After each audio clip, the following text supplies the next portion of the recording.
Vediamo come regolare la K1060 della gamma ibrida. Per la regolazione verticale allentiamo queste viti di serraggio su tutte le cerniere. Muoviamo manualmente il pannello fino ad ottenere le luci orizzontali corrette. Serriamo infine le viti di fissaggio.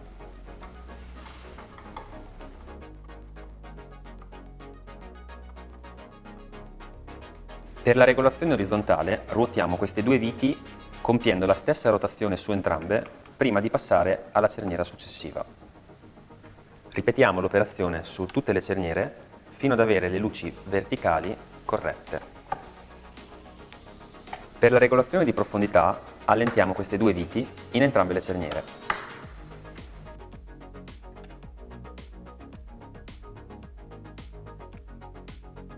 Ruotiamo questo eccentrico fino ad allineare il pannello con la parete. Ripetiamo l'operazione sulle altre cerniere presenti. Serriamo infine le viti di blocco.